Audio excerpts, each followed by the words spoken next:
This is taking longer than expected. I was going to record the Q&A today whilst walking about and, have a change of scenery instead of the workshop all the time. But it's pissing down with rain, there's Icelandic winds and it's colder than a witch's tit. So no.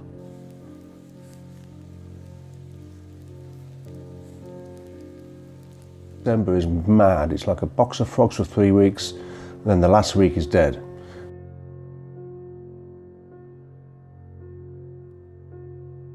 Had to get Christmas presents sorted out.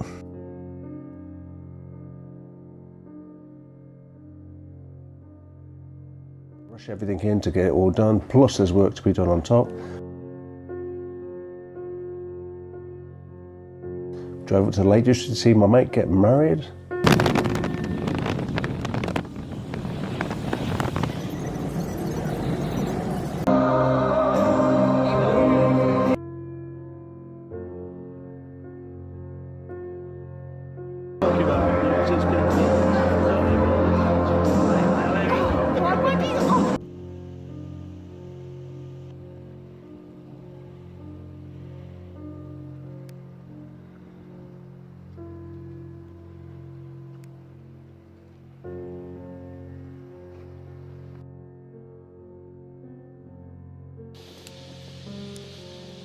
So, yesterday was Christmas Day, today is Boxing Day.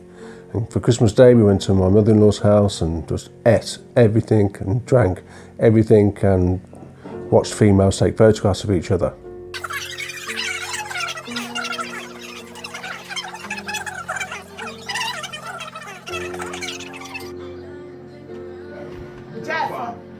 It's filming. Oh, record! Me and Althea went to Prague for the New Year.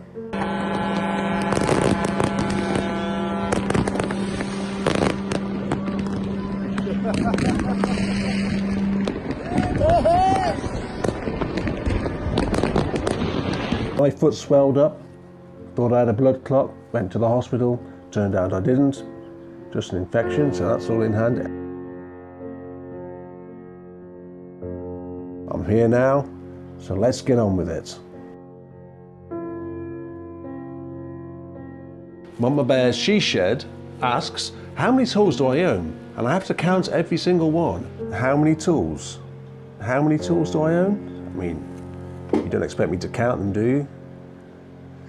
I've got a good balance, whether it's a good balance or not, but I have a balance of hand tools and power tools. I use both equally. I love both equally. As long as it's sharp, it's good. The mighty Andy Pugh asks, what's my plans for projects in the coming year? I've got a few ideas for projects for this up and coming year. Some involve sound, some are 2D, some I'm going to surprise myself with, one might be actually for killing, all sorts, and then there's always the multitude of surprise ones. But ones that I don't think are going to be any good, I'll just make them anyway, just bash it out, just for a bit of fun, and they end up having a life of their own on the internet. My most watched video is, so far, is the jig, the making of the jig that I used to strip the wire that I used for my 100 subscriber video stripping wire thing. Now I wasn't going to make that video. I wasn't going to. I thought it wasn't very interesting, so I just did it. Didn't really take a lot of care with it and everything else. I popped it on just for the hell of it. That is now by far my most viewed video for some reason, and I don't know how, don't know why. It just is. Sticking a video out doesn't have to be an epic event. It can just be something that intrigues you, something that interests you, and perhaps it'll interest somebody else, and you just release them out into the world and they have a life of their own and they do whatever. Formidable Redsmith asks, what was my first ever project? I really had to think hard and hard and hard about this one because I've just made stuff all my life. But I think my first proper thing was something I made with my dad, and it was made for some bits from the garage and some buttons out of my mum's button box, and I think it was like a ray gun. There was a program, I think it might have been Blake 7.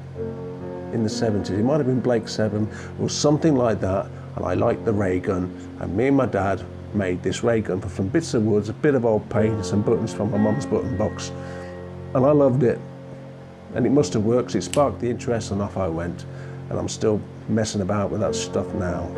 The Small Shed asks, what's the hardest thing about making the videos over the year?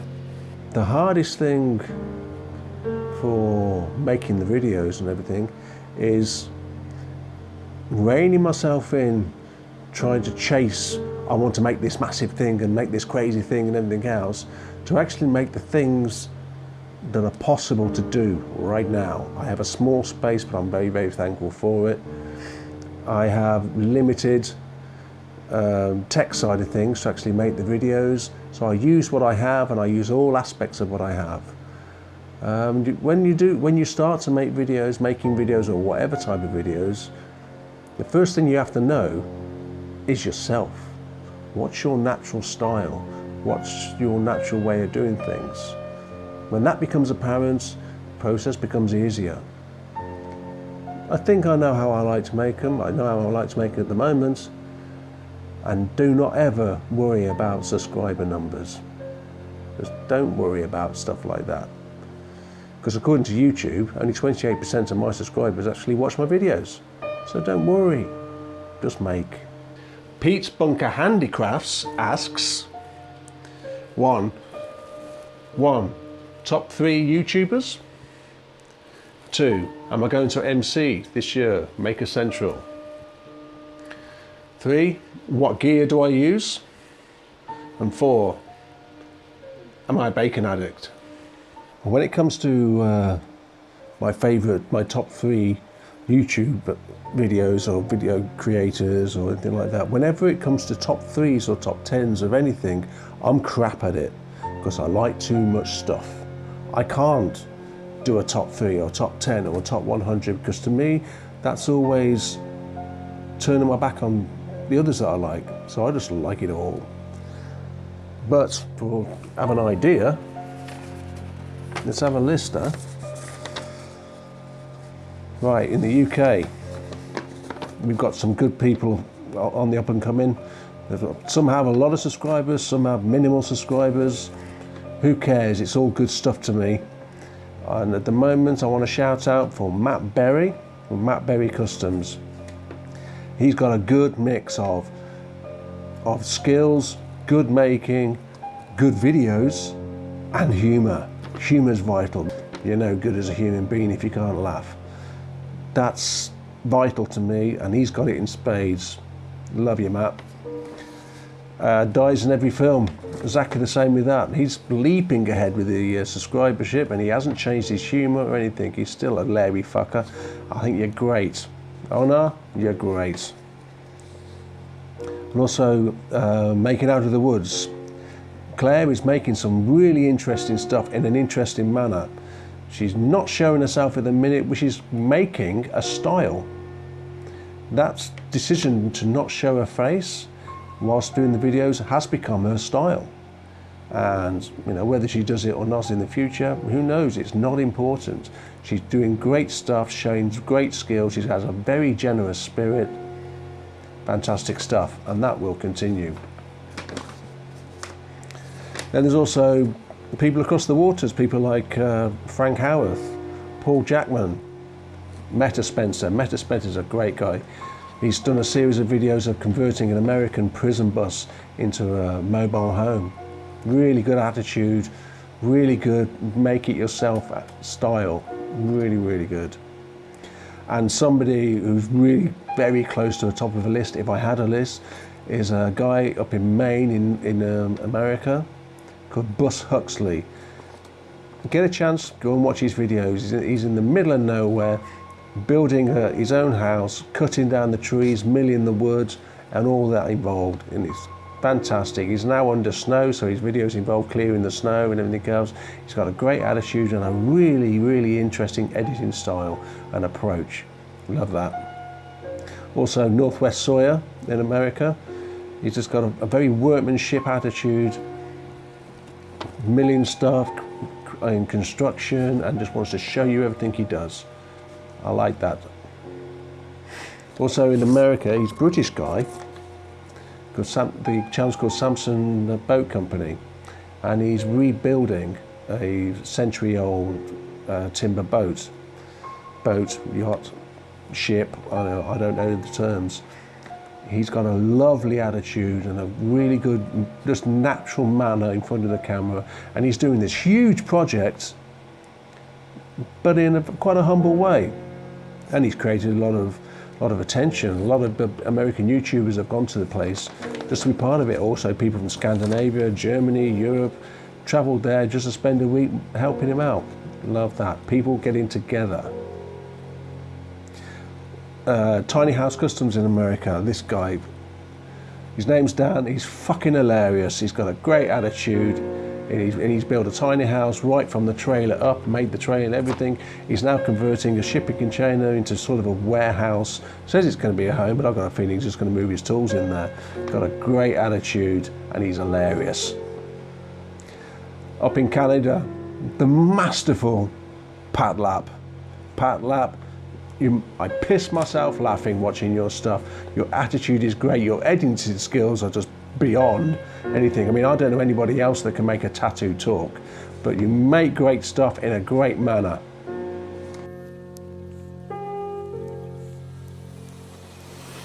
Then there's other channels that I like to watch that aren't making. There's a channel called History with Hilbert. This guy chooses periods of time in history and does say a 10-minute video explaining that, but in a really human way, very understanding way. And up until now, he's never shown his face. He's always depicted everything with illustrations, quite cartoony, a lot of humour, that sort of thing, but sticking to whatever the subject matter is. Anyway, he recently hit 100,000 subscribers, and he said he would do a reveal. He would reveal his face, because everybody was saying, what do you look like? And you would imagine that this guy was like, I don't know, 50 years old with a beard and glasses. He's not. He's 19 years old with the kind of features that Brad Pitt wished he had. You know, shows you, never assume anything. The channel called Primitive Technology. This is a perfect example that you don't have to follow the rules of YouTube. The idea is that you have to make short videos with sponsorships and everything else. That's because advertising rules the internet. If it was not for advertising, there would be no internet in what we know now. So everything has to sell, sell, sell, sell. The channel, Primitive Technology, says bollocks to all of that. He just him wearing a pair of shorts, using Stone Age technology to build stuff. No sound, no talking to the camera, absolutely no way you can have any sponsorships or anything like that, because there's nobody to sponsor. He's just using sticks and mud and technology. And he's up to, I don't know, 7 million subscribers, something like that. That just shows you, don't always have to follow the rules. Also, to do with music, there's Frog Leap Studios in Norway. That guy's amazing. He just picks up, does cover versions of popular songs, but he does it in metal style. With massive guitars and a real gruttal voice, smashes the drums out and just does it perfectly. The man's a perfectionist. And he's like, what do you think? Would people watch that? Well, I think he's over 2 million subscribers now, or he's about on 2 million subscribers. It's in the millions anyway. People like it. Also in Sweden, Ola England, whichever one you want to say it, I can't pronounce it right, just about guitars and crunch and gear and stuff like that. I love his attitude. He doesn't give a fuck, and people watch him. And there's also in Ireland a comedian called, I'm going to have to read this off the paper, he's called Sir Steve O'Timothy, and he has a character called Farmer Michael, who's just about as un-PC as you can get. He's just a stereotypical farmer in the middle of Ireland who's just, his views are completely wrong, and he doesn't know, he's too thick to even know. And he just does videos about a minute or so long of, his wife does the filming and she's a character also. She asks him a question, he just has a fit. And they're all in the car and they're funny as hell. Funny.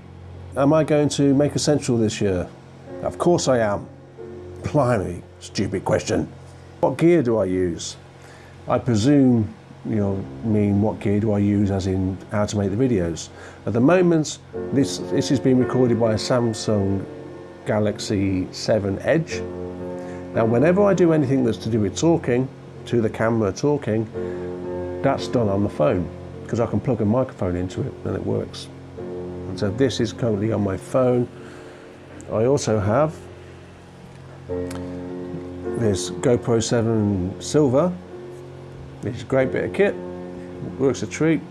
And it's also, because I'm working in a small space, I can't have tripods, I can't have anything that takes up room. Also, if I did have a fancy camera, it'll probably last a week and I'll bust it anyway. So I've got this, is a great bit of kit. And I also have this Go Extreme Endurance. It's a cheapy camera, but works a treat. Works a treat. You know, it's good to have stuff you don't have to be so precious about. I started off with this camera. My first video, the Beer View mirror, was done purely on this camera. I still use it now. So I use those three. For editing, look at that, I would show you, but the bloody computer's stuck. I just use Windows Media, what's it called? Windows Movie Maker. And that's because the computer doesn't got a lot of RAM. It fits that, so my editing skills are sort of, I've pushed the maximum of that program. But until we upgrade this, I can't do any more. Doesn't bother me. You know, I can make stuff, I can do stuff now. That's what makes me happy. Do I like bacon? Does the Pope shit in the woods? Making it out of the woods asks, what is my day job? What smell do I associate with myself? And are we hugging or shaking hands at Maker Central? My day job, I maintain houses that are used by people who are on tag or on bail, and they stay at these houses whilst that process is being happened. Whilst they're in these houses, they're also receiving support, that sort of stuff. I maintain the houses. I have to do the fire checks, all the safety stuff, and also maintain the maintenance, replace vandalised things that get broken. It happens a lot. I have 4 properties I'm responsible for in Stoke. I have another 4 properties I'm responsible in Dudley. I go up and down maintaining these things and getting things sorted out, and all the legalities that go along with it. What smell do I associate myself with? Well, the thing is, my sense of smell is practically non-existent. I practically can't smell a thing. So I don't associate myself with smell, because it's just a non-entity to me.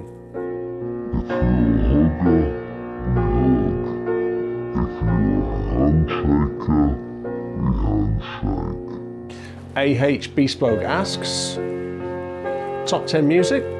Top 10 music is the same as the YouTube's thing. I can't do top 10s, top 5s, top 3s, top 2s. I just love stuff too much.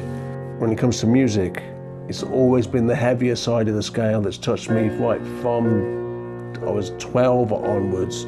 It's always been the crunch and the heavy and the grind and everything else. But also, I love, get the list up, people like Goran Bregovic, who wrote the music to the film, wonderful film, Underground, that gypsy style stuff. I absolutely adore it, it's wonderful. Band I love from Norway called The Devil and the Almighty Blues. That's wonderful stuff, it's just everything. 70s Black Sabbath, I absolutely love the Aussie years of Black Sabbath. It's just, especially for Geezer Butler, because I play bass myself, and he's one of my main influences. But that time, from the beginning of that until Ozzy leaving, wonderful stuff. Motorhead, from first album to the last album. Lemmy was an inspiration, wonderful. Pantera and Down, I mean, come on. They changed that scope of music from then onwards. But then also I love stuff like bands like Sleep. I love the fact that bands like Sleep can exist. And then the other side, people like Tom Waits, Nick Cave, Neil Young, Billy Bragg, Ella Fitzgerald, John Coltrane, Sade, Nina Simone. Love it. Manic Street Preachers, band from Sweden called Lowrider, wonderful. The Bon Scott years of AC/DC, right up there with the 70s years of Black Sabbath, absolutely love it. But what it all comes down to, get rid of that, what it all comes down to, the reason why I can't make these lists and things like that, because when it comes to things to like, music, films, YouTube videos, even people, the point is, it's got to touch me in some way. It's got to be an emotionally interesting. It's got to have power to make me notice it from the norm. Because modern life is shit. It's boring. So when things stand out, that's what I go with. That's the same across the board. For people, music, art, whatever. It's got to grab me, hold me, and then if it's grabbed me and it's holding me, we're riding, we're up and along.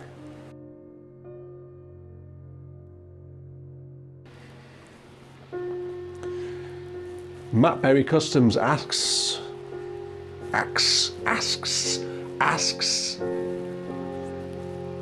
what was my life in the mountains like when I lived in Spain? And in the remake of He-Man, the film He-Man, if I had to be in it and they had to redo the battle cat, and it wasn't a battle cat, it was a battle something or other, what would that be? But yeah, I learned to drive in 1998, and then January 99, I jumped in the car and I drove to Spain. And I was there for about 18, 19 years, something like that. And for about 7 or 8 of those years, me and my then partner bought a piece of land up in some mountains, and it had an old donkey shed, which I knocked down, and then during like 7 years or so, I built a small house there. And the point is, I had no electric, no water, nothing like that. I had to generate electric using a generator, solar panels, and the water I collected from a font, which was very, very close to my land, and it just cold, clean water gushing out the mountain 24/7. So every single drop of water for 7 years I had to collect and carry and then put into my tanks and use it. I also collected rainwater as well. That's a lot of water. And it really, what I loved about that time is that it brings the best out of you. You know what you're capable of, right down to the last thing. My best friend was a chainsaw, because that was my central heating, that was my clearing of the land, clearing everything. It's every aspect of, no part of my life was easy, as in convenient. So you lived completely differently. You had to think about what you were going to do. So you weren't so spontaneous, but you were in others, because I had space, I had no neighbours. I had room to live and breathe and make noise at 4 o'clock in the morning if I wanted to. It's a period of my life that's taught me the most about myself.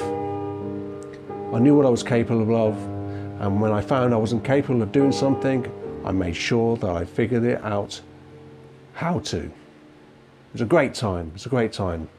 Though I am loving my life now, for different reasons. So, right, film's being remade and I have to guess. I have to choose which animal will be my sidekick in the battles. I'll choose a mosquito. That's right, a battle mosquito. It will just go around, bite people and give them bloody horrible diseases and they die. Yep, I will have a battle mosquito. Huey Lionheart in Casual DIY asks, if money was no object, what tool would I have?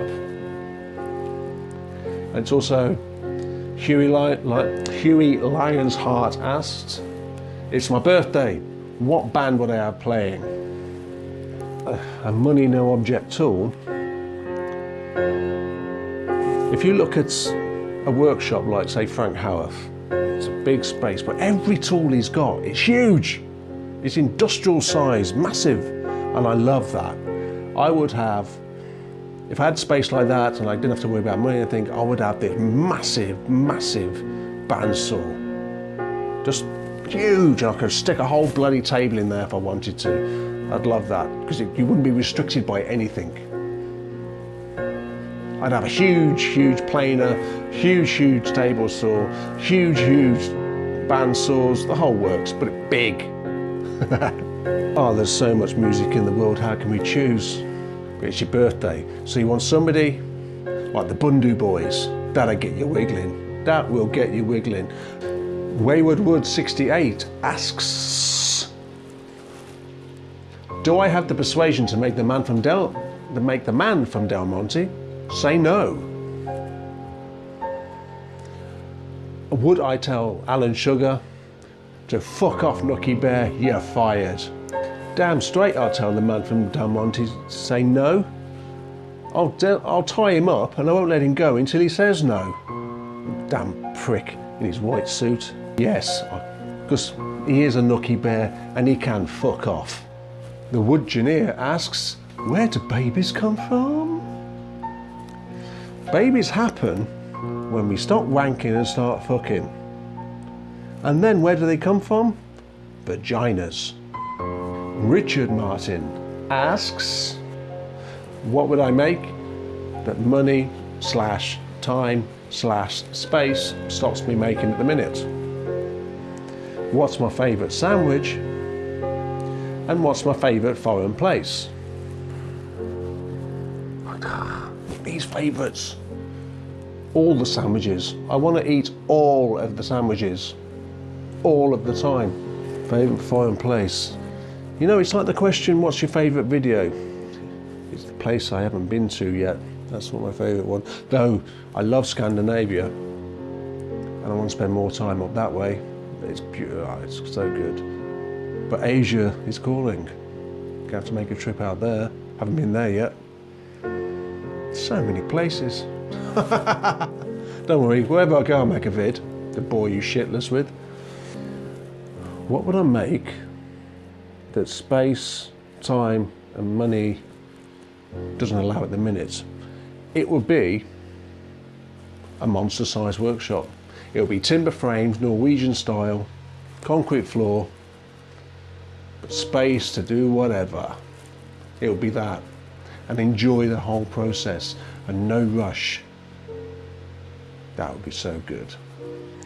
Molten Make asks,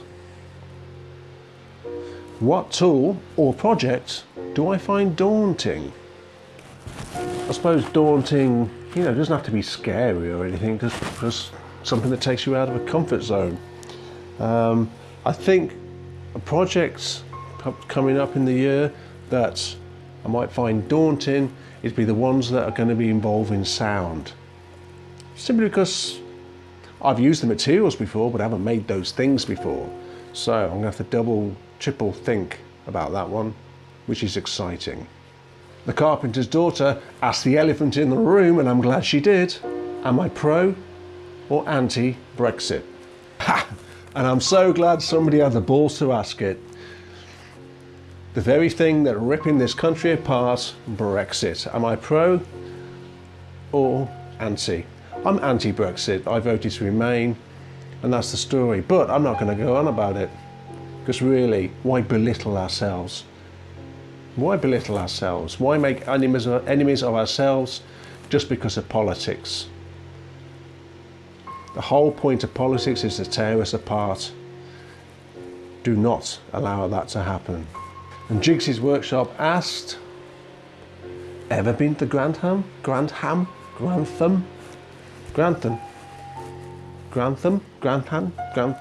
Where's that? Never been? Nope. Will I ever go? Perhaps, who knows? Leslie Grantham, wasn't he in EastEnders? Well, this has been a fun one. One because, well, I asked the questions, send me your questions, let's do a Q&A. But I wasn't sure actually how I was going to do it. What was the format going to be? How's it going to come across? And I really had to think about that, and I like that. I like any process that makes you think out of your box, out of your comfort zone. And this has been really, really enjoyable. So I'm going to say, if you've enjoyed it, or if you've enjoyed this video, send me in more questions. I will answer it no matter what. Do it. This is great, great fun. Send me in your questions and I'll make a video about it. Stick all your questions on the comment section below. And let's do this again. It's been a pleasure.